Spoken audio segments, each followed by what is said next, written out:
আসসালামু আলাইকুম। Hello viewers, আশা করি সকলেই ভালো আছেন। আজ আমি আপনাদেরকে দেখাবো কিভাবে ছোট বাক্যকে আপনারা বড় করবেন এবং কিভাবে ইংরেজিটা ট্রান্সলেট করবেন। তবে দেরি না করে চলুন ভিডিওটি শুরু করি। আমি এখানে 3টি বাক্য লিখে রেখেছি এবং এই প্রথম বাক্যকে আমরা একটু বড় করেছি, তারপরে এই প্রথম বাক্যটিকেই আরও একটু বড় করেছি। আমরা ধাপে ধাপে দেখে নিব যে কিভাবে এগুলো ট্রান্সলেট করতে হয়। প্রথম বাক্যটি হচ্ছে মিস্টার রহিম একজন শিক্ষক।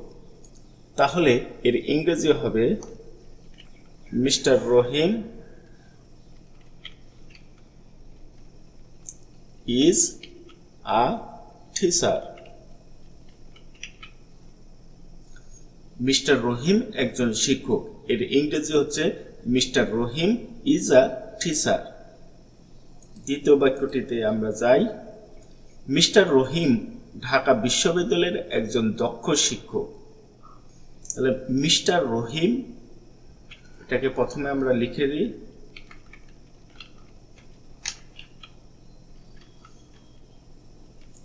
তারপরে ইজ কেমন শিক্ষক? একজন দক্ষ শিক্ষক। দক্ষর ইংরেজি হচ্ছে স্কিলড। তাহলে is a skilled teacher.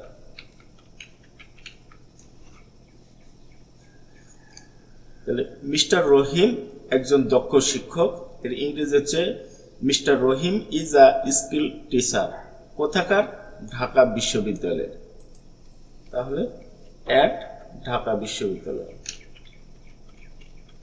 Dhaka university. তাহলে মিস্টার রহিম ঢাকা বিশ্ববিদ্যালয়ের একজন দক্ষ শিক্ষক, এর ইংরেজি হচ্ছে mister Rahim is a skill teacher at Dhaka university. পরের বাক্যটি আমরা দেখি। রহিমের বন্ধু সুমনের বাবা। মিস্টার করিম ঢাকা বিশ্ববিদ্যালয়ের একজন দক্ষ শিক্ষক। রহিমের বন্ধু, এর ইংরেজি হচ্ছে Rahim's friend.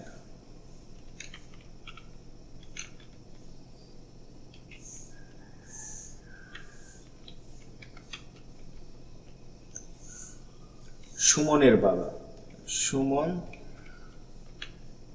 Suman's father.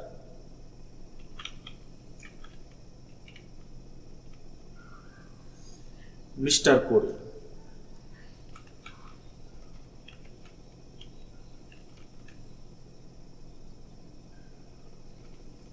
is a skill teacher at Dhaka university.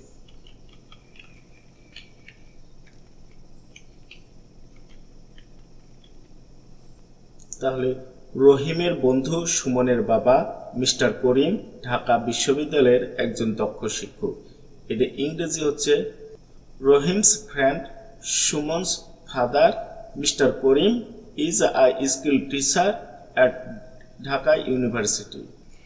আশা করি বুঝতে পেরেছেন। এভাবে আপনারা ছোট ছোট বাক্যকে বড় করবেন এবং বড় করে তা ইংলিশে ট্রান্সলেট করা শিখবেন।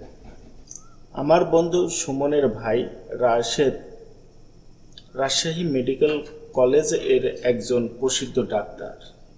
এর ইংরেজি কি হবে? অবশ্যই আপনারা কমেন্ট বক্সে কমেন্ট করবেন। তো আজ এ পর্যন্তই। ভালো থাকবেন, সুস্থ থাকবেন। আল্লাহ হাফেজ।